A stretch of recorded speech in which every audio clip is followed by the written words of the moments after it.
Hey there guys, welcome back to my YouTube channel. So today's video, we are going to be doing my top last minute tips and tricks for the ACT English section, given that the test is coming up this Saturday, June 11th. Last week I filmed an SAT last minute tips video for English.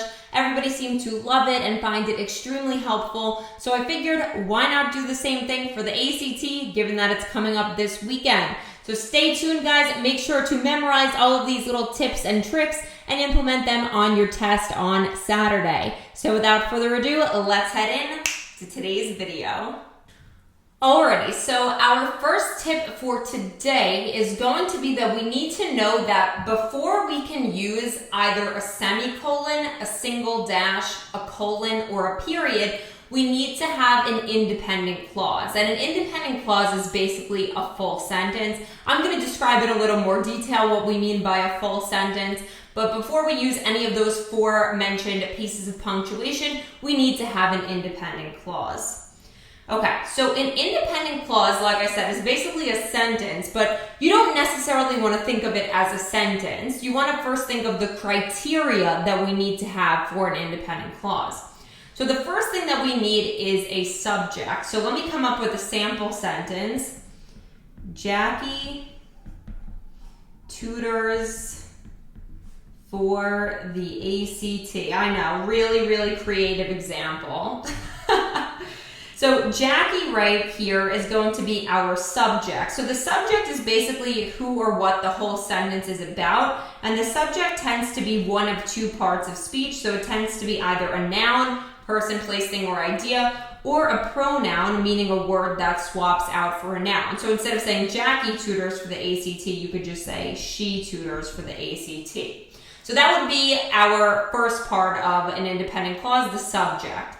The second thing that we need to satisfy is we need to have a verb in there. So Jackie tutors for the ACT. Tutoring is the thing that I is the subject am doing in this sentence. So we have a subject, we have a verb, and the third criteria is a complete thought. So by a complete thought, basically what we mean is that the sentence has some sort of finality to it. Like you read it and you're not left wondering like, okay, ... Like we don't want any cliffhangers. So when you read Jackie tutors for the ACT, it makes complete sense. But look what would happen if instead of saying that, I decided to shove the word because in the front.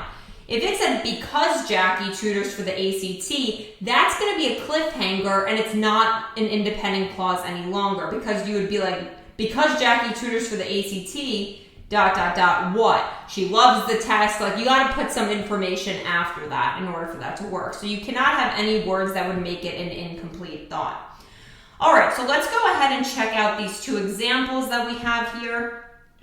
So in the first one, we can see that it says, although these snowflakes appear to have a triangular shape, and again, because this starts with the word although, it's going to be an incomplete thought. So automatically, this is not an independent clause before we insert the punctuation. So we cannot put, as we said, either a single dash, a semicolon, or a colon. So the answer automatically has to be choice G.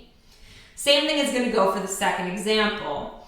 In the half light of the rising sun. Okay, so basically in this example, there's no verb, and it's also an incomplete thought. So this is not going to be an independent clause, so therefore we cannot put any of those punctuation marks after that. We can't put the semicolon, period, single dash, or colon. So automatically we can knock out F, G, and J, so it has to be choice H yet again. So this is a really easy trick to quickly drill down on punctuation that would not be valid in that case.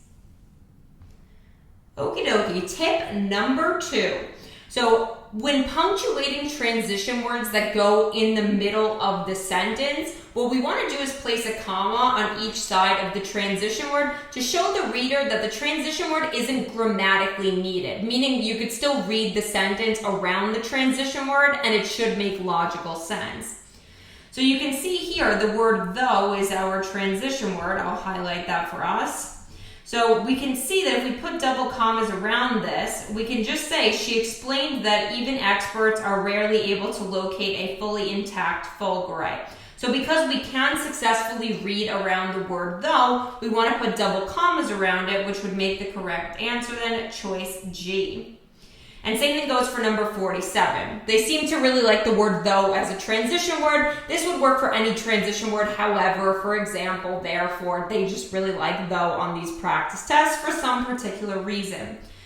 So again, if we put double commas around though, we're telling the reader that they can read around that. So more importantly, we enjoyed being together. Makes complete sense. So again, we want to put double commas around the transition word to show the reader that we don't actually need that word for the sentence to be okay.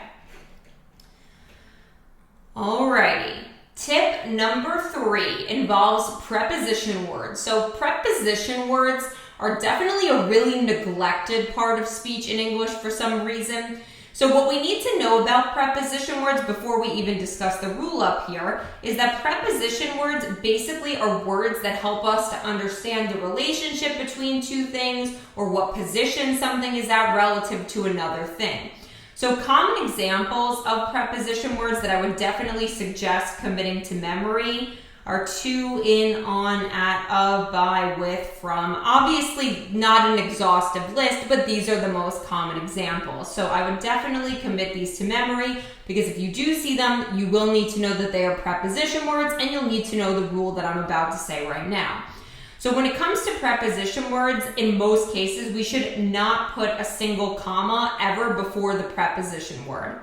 So let's check out question 16 first. So in the underlined portion that we care about, we can see the word on as a preposition word, and we need to be really, really careful, guys. Like seriously, do not forget to do this on test day. You need to always check the word that comes after the underlined portion, because if you decide to end the underlined portion with punctuation, meaning if you decide to put punctuation here after the word thousands, you still do end up affecting the word that comes after it, even though it's not like explicitly part of the question, if you want to think of it like that.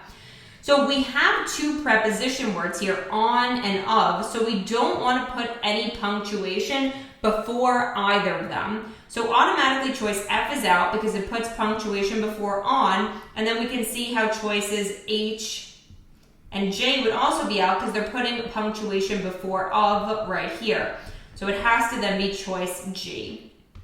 Okay, and then checking out question 22, it's a very similar phenomenon. So we can see that the word of is part of the underlined portion, and again, we got to check after the underlined portion, there's another preposition of. So we can't put the comma right here before the of in the underlined portion, so knock out J and G. And we also cannot put a comma before this guy right here, the of that comes after the underlined portion, so it has to then be choice H. So simply knowing how to navigate preposition words, being able to recognize them, and knowing not to put single commas before them in most cases, seriously makes up, I would say, a good 5 questions on a given ACT English. So really easy points if you just remember that for test day.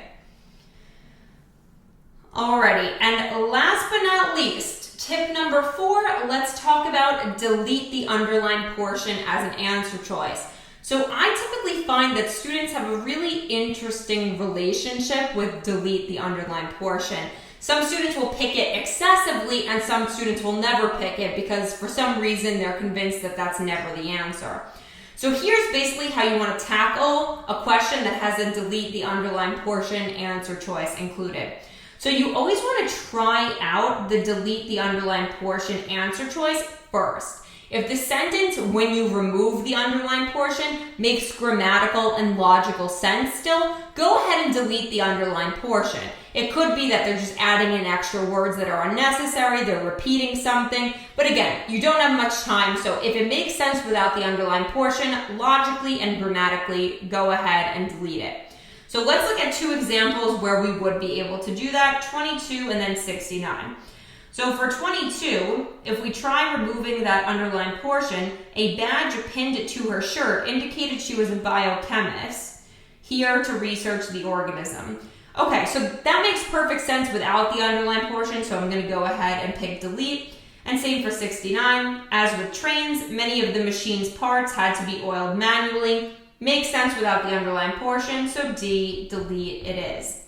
However, I want to show you an example on question number 27, in which case delete is not going to make any sense. And this would be a case where obviously you cannot pick that answer.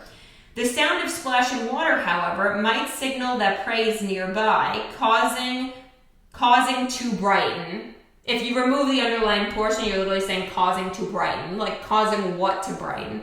So in this case, it doesn't make logical or grammatical sense to delete, so that would not work. And if you are wondering what the answer would be here, it has to be choice B, the light, because that actually specifies what we're talking about. Choices A and C here are not specific, so we don't know what that's referring to, so that wouldn't work. So basically, if delete works when you read around it, try that first. Go ahead, pick that. If not, then you'll actually scan for the other answer choices and try to find some alternate criteria upon which you can select an answer.